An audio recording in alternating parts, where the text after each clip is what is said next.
میرا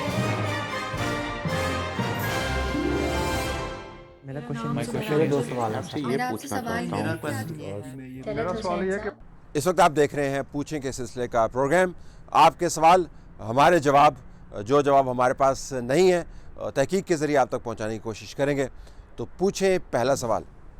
السلام علیکم. پہلا سوال میرا طلعت بھائی کہ آپ پشاور بی آر ٹی کا جو بجٹ جس طرح اسکیلیٹ ہوا ہے، جو پرائس اس کی 47 سے 87 پہ آلموسٹ چلی گئی ہے، اس پہ کوئی آپ ریسنٹ نیئر فیوچر میں کوئی نیب انکوائری بیٹھتی دیکھ رہے ہیں؟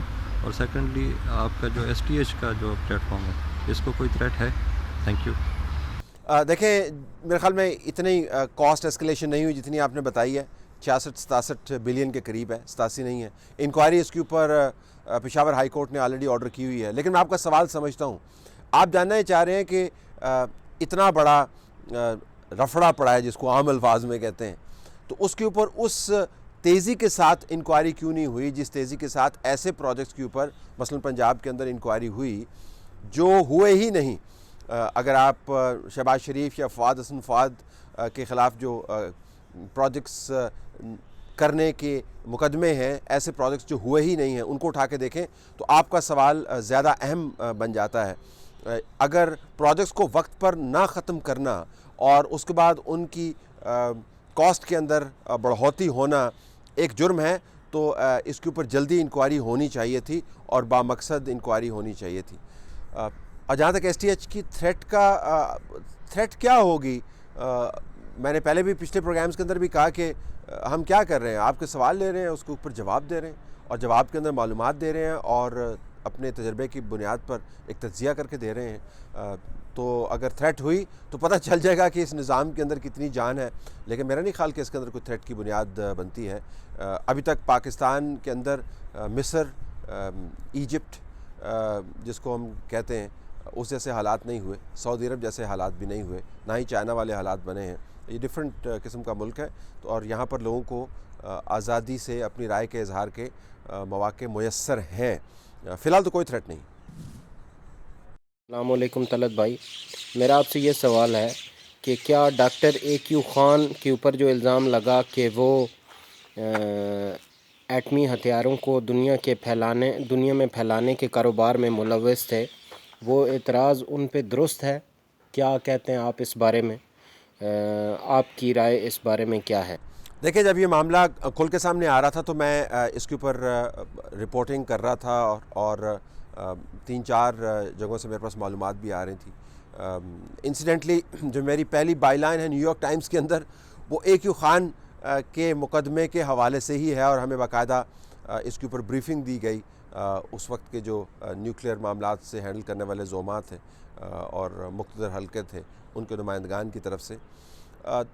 جو ریاست نے الزامات لگائے ہیں، اگر آپ کو اسی کو بنیاد بنا لیں، باقی چھوڑیں کہ میری رائے کیا ہے، جو ریاست نے الزامات لگائے ہیں اس کے تحت تو ڈاکٹر اے کیو خان اس تمام نیٹ ورک کے اندر ملوث تھے. آپ کو یاد ہوگا کہ ریاست نے ہی ان کے خلاف مقدمہ بنایا تھا. آپ کو یاد ہوگا کہ ریاست نے ہی ان کو پاکستان ٹیلی ویژن کے اوپر بٹھا کر ان سے اپالوجی لی تھی اور ریاست نے ہی ان کو محصور رکھا ہوا ہے، ان کی ایکٹیویٹیز جو ہیں محدود کی ہوئی ہیں. تو اگر ریاست یہ سمجھتی ہے کہ انہوں نے کوئی غلط کام کیا ہے تو ریاست نے وہ تو اپنا بیانیہ بنا دیا. ڈاکٹر صاحب نے اکثر وضاحت دی ہے اس کے اوپر. وہ کہتے ہیں کہ انہوں نے کوئی غیر قانونی کام نہیں کیا. دنیا بھر کے اندر نیوکلیئر ویپنز بنے ہی اسی طریقے سے ہیں جس طریقے سے پاکستان نے بنائے ہیں. لیکن کیا نارتھ کوریا کو ویپن سپلائی ہوئے؟ کیا ایران کے ساتھ ڈیلز ہوئیں؟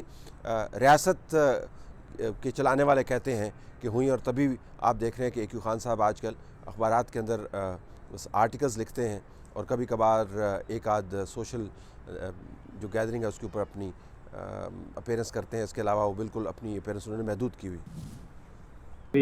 آپ نے پوچھیں یہ سلسلہ شروع کیا. میرا سوال یہ ہے کہ برسوں سے سندھ اور بلوچستان میں پنجاب یا کے پی کے کی طرح ترقی کیوں نہیں ہے؟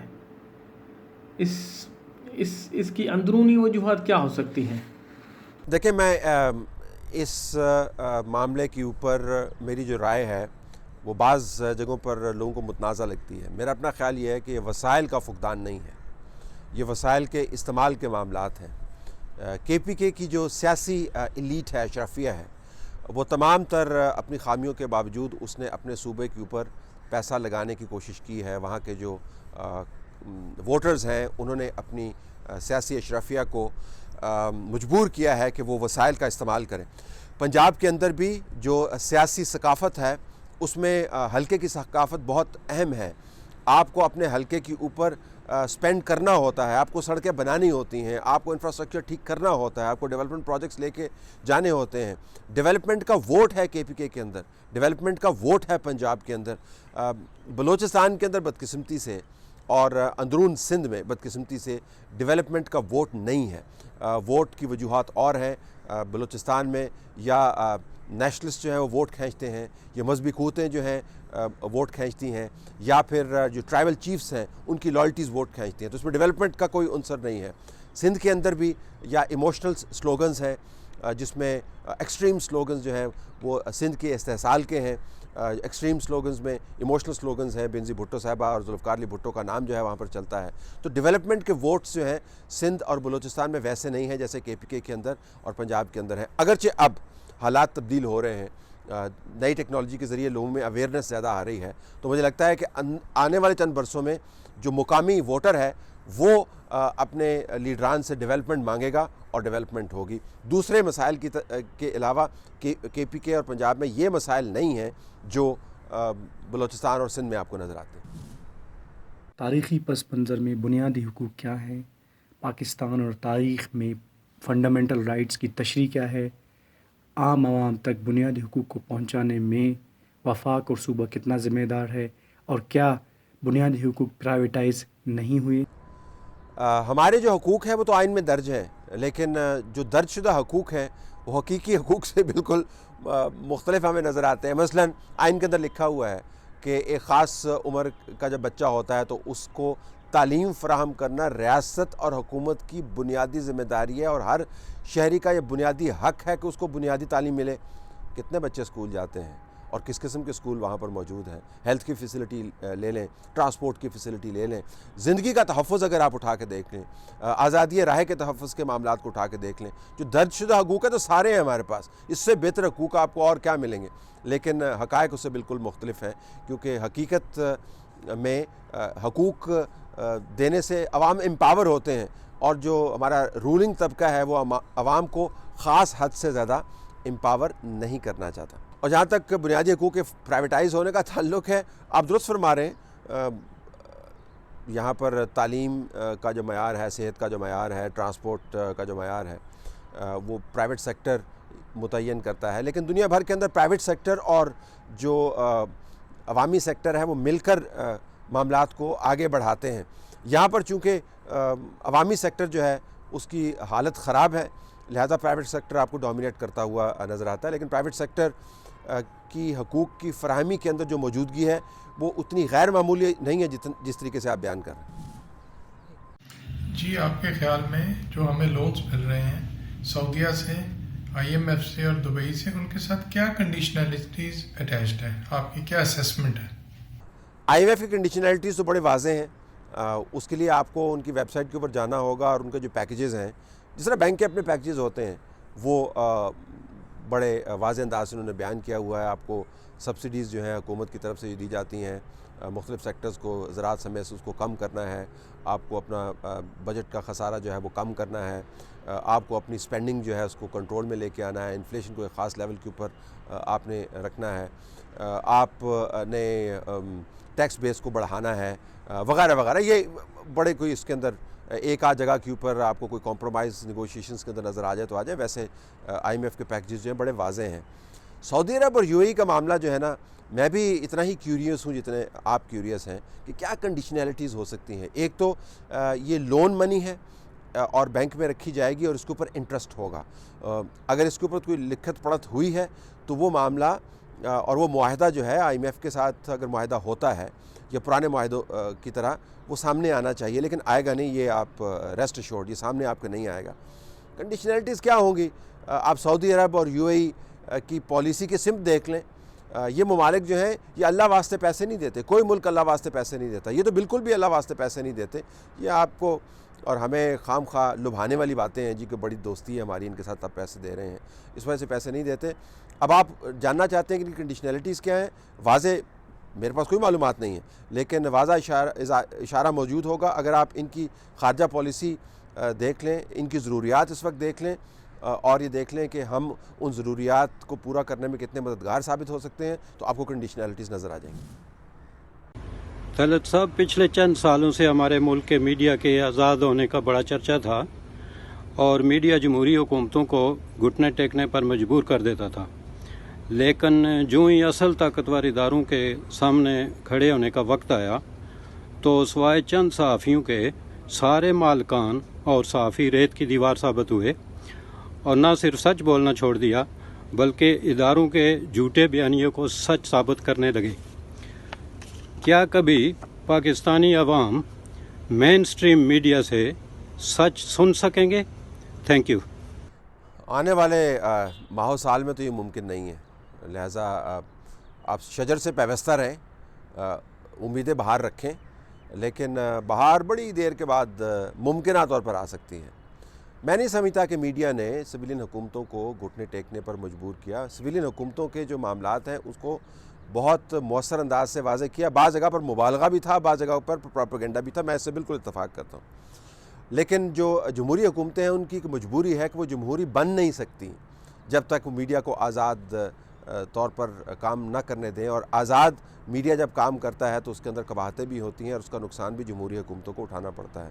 تو لہٰذا اپنی ہی کنسیشن کے وہ کانسیکوینسز جو ہیں یا اپنی ہی ضرورت کے نتائج ان کو بھگتنا پڑتے ہیں. جمہوری حکومتوں کی بات کریں، جو نظام پاکستان میں اس وقت موجود ہے یہ قطعاً بنیادی جمہوری اصولوں کے مطابق نہیں ہے.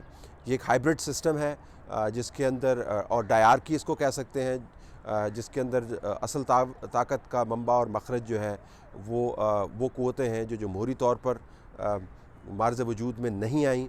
اہم قوتیں ہیں لیکن جمہوری طور پر معرض وجود میں نہیں آئیں. انہوں نے جو جمہوری طریقے سے قوتیں معرض وجود میں آئی ہیں الیکشن کے ذریعے، ان کے ساتھ مل کر ایک اکٹھ کیا ہوا اور ملک کو ایک ہائیبرڈ سسٹم کے تحت چلایا جا رہا ہے. اس نظام کے اندر میڈیا آزادی سے آپریٹ نہیں کر سکتا، اس آزادی سے جس آزادی سے جینوئن ڈیموکریسیز کے اندر وہ آپریٹ کرتا ہے. جب تک یہ نظام قائم ہے آپ کو یہ افراتفری میڈیا کے اندر نظر آئے گی، آپ کو جی حضوری نظر آئے گی، اور جو تجزیہ اور تنقید ہے وہ اسی احتیاط کے ساتھ کرتے ہوئے لوگ نظر آئیں گے جس احتیاط سے میں کام لے رہا ہوں. السلام علیکم سر، میرا نام محسن رضا ہے. میرا سوال کوئکلی یہ ہے کہ آپ نے چینل تو چھوڑ دی ہیں، تو آپ اپنی فائنینشیل نیڈز کیسے پوری کر رہے ہیں، اور کیا آپ نے کوئی چینل واقعی جوائن کیا ہوا ہے، پلس کیا آپ کا یہ یوٹیوب کے تھرو آپ کے میسیج واقعی ڈلیور کر سکتے ہیں لوگوں تک کہ آپ لوگ آپ کے سوال کو سمجھیں اور اس کو میسیج تک پہنچ سکیں؟ شکریہ. جو میسیج کا تعلق ہے، اگر آپ کے جو سوالوں کی ترتیب ہے اس کے الٹ میں جواب دوں تو جو میسیج کا پہنچنا ہے وہ تو پہنچ رہا ہے، تبھی تو آپ نے اس سوال بھیجا ہے. اور جو ہمارے ویوز ہیں وہ بہت زیادہ، اور یہ ساری چیزیں ڈاکومنٹڈ ہیں. یہ یوٹیوب کے اوپر آپ نمبر رگ نہیں کر سکتے، فیس بک کے اوپر آپ نمبر رگ نہیں کر سکتے. ان کے الگوریتھمز ہیں وہ خود ہی نوٹ ڈاؤن کر لیتے ہیں. تو ایسا نہیں ہے کہ میں کہوں جی کہ میرا اخبار جو ہے وہ تو 10 کروڑ لوگ پڑھتے ہیں، میرا چینل جو ہے وہ تو ٹاپ چینل ہے. ایسا نہیں ہے، نمبرز ایکسپلین کرتے ہیں. تو میں اور میری ٹیم جو ہے بہت مطمئن ہے جس قسم کا رسپانس ہمیں مل رہا ہے. یوٹیوب پر بھی ہے، ٹویٹر پر بھی ہے، فیس بک کے اوپر ہے، اور واٹس ایپ گروپس کے اندر جو آپ ڈاکومنٹ نہیں کر سکتے. پھیلاؤ بہت زیادہ ہے اور اکراس دا بارڈرز ہے. تقریباً 18 کے قریب ممالک ہیں جہاں سے لوگ ہمیں ویو کرتے ہیں. تو پیغام تو پہنچ رہا ہے، اتنے بڑے پیمانے پر نہیں پہنچ رہا جتنے بڑے پیمانے پر آپ کسی بڑے چینل کے اوپر بیٹھ کر پہنچا سکتے ہیں، لیکن پہنچ رہا ہے، مؤثر انداز سے پہنچ رہا ہے، انسنسرڈ پہنچ رہا ہے. دیکھیں میری ضروریات الحمدللہ بہت کم ہے. مجھے کوئی ہیوی بائکس کا شوق نہیں ہے. میں نے اپنے جو ہے نا ہالیڈیز جو ہیں ہر سال جو ہے باہر نہیں گزارنے ہوتے. میں کوئی بہت برانڈڈ چیزیں نہیں پہنتا. میرے ایکسپینسز جو ہیں وہ بہت ہی لمیٹڈ ہیں. میں اسکولوں میں پڑھاتا ہوں اور اس سے کچھ پیسے بن جاتے ہیں، وہ میرے پاس موجود ہیں. اس کے علاوہ جو سیونگز ہیں وہ ہمارے پاس موجود ہیں. تو ضروریات محدود ہیں, رزق کا مالک اللہ ہے اور ہر چیز ٹرانسپیرنٹ اور ڈکلیئرڈ ہے. تو اگر آپ ضروریات محدود رکھیں اور زندگی کی کشت میں سے مزہ لینے کی کوشش کریں تو یہ فائنینشیل مسائل جو ہیں آپ کو زیادہ پریشان نہیں کرتے. ویسے بھی میں اسکل مارکیٹ کرتا ہوں اور اسکل میرے پاس ہے الحمدللہ پڑھانے کی اور کمیونیکیشن کی, اور اسے اتنا بن جاتا ہے کہ گزارا ہو جاتا ہے. نو کمپلینٹس. طلعت بھائی, عتیق الرحمان ساؤتھ افریقہ سے بات کر رہا ہوں. جاننا یہ چاہ رہا تھا کہ ابھی سننے میں جو آ رہا ہے کہ پیمرا کو ختم کر کے کوئی نئی ریگولیٹری اتھارٹی جو ہے وہ قائم کی جا رہی ہے, تو اس پہ آپ کی ٹیک کیا ہے؟ وہ کس طرح سے کام کرے گی؟ کیا وہ صرف ایک سول ڈکٹیٹرشپ جس کا ہم ایلیمنٹ ابھی دیکھ رہے ہیں پاکستانی سیاست میں اس کے تحفظ کے لیے لائی جا رہی ہے یا کوئی اور مقاصد ہیں؟ بڑا واضح ہے جی, آپ نے خود ہی, آپ کو پتہ ہے کہ کیوں یہ لائی جا رہی ہے. ظاہر ہے کسی میڈیا کی ترقی کے لیے یا میڈیا انڈسٹری کو جدید بنیادوں پر استوار کرنے کے لیے نہیں لائی جا رہی. اور لا کون رہا ہے آپ دیکھیں, جس ریگولیٹری اتھارٹی کا کنسپشن جو ہے وہ فواد چودھری کے ذریعے کروایا جا رہا ہو, تو آپ اندازہ کر سکتے ہیں کہ اس کا انٹینٹ کیا ہوگا, اس کا پرپس کیا ہوگا. اور آلریڈی میڈیا اوور ریگولیٹڈ ہے, اور لیکن انسیکیورٹی کا مسئلہ ہے, جو طاقت کی انسیکیورٹی ہے نا جی, جو عدم تحفظ ہے, اور لوگوں کے جو اپنے کرتوت ہیں اور جو کبرڈز کے اندر ان کے اسکیلٹنز جن کو ہم کہتے ہیں وہ اتنے زیادہ ہیں کہ تالے پر تالا لگاتے ہیں, تالے پہ تالا, زنجیر پر زنجیر لگاتے ہیں, پھر تالا لگاتے ہیں, زنجیر لگاتے ہیں, پھر کہتے ہیں نہیں یہ کافی نہیں ہے, اس کو جو ہے نا لوہے کے ڈبے کے اندر بند کر دیں, پھر کہتے ہیں یہ بھی کافی نہیں ہے, بند کر کے اس کو کنٹینر کے اندر ڈال دیں, کہتے ہیں یہ بھی کافی نہیں ہے, کنٹینر کو کہتے ہیں کہ زمین کے اندر دھنسا دیں.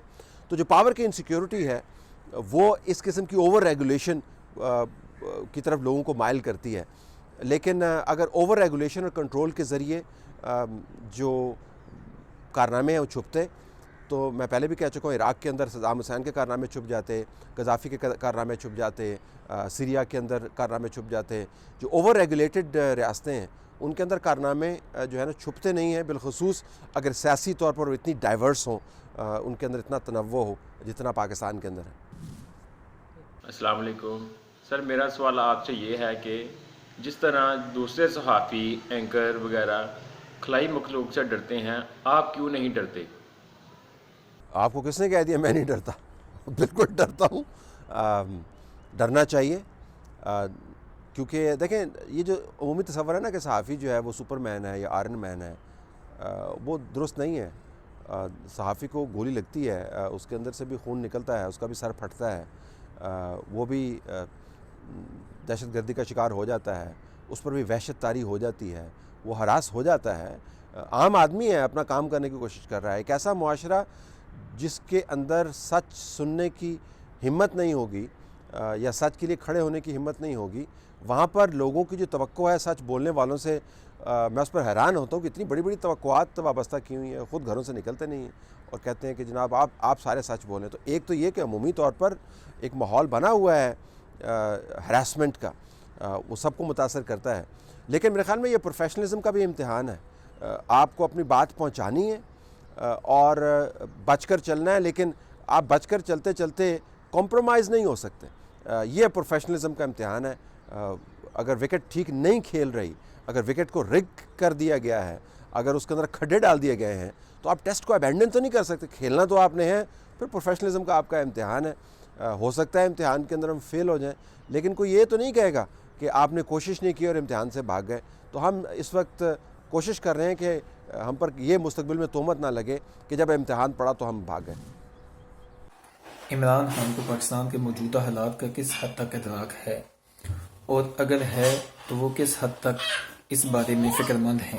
یہ آپ نے کیسا سوال کر دیا, اس کا میں کیا جواب دوں؟ ظاہر ہے وزیر اعظم ہیں, ان کی تصویریں چھپتی ہیں, وہ کابینہ کے اجلاس بھی کر رہے ہوتے ہیں, وہ ٹویٹ بھی کر دیتے ہیں, تو اس سے ہمیں لگتا ہے کہ شاید وہ کام کر رہے ہوں.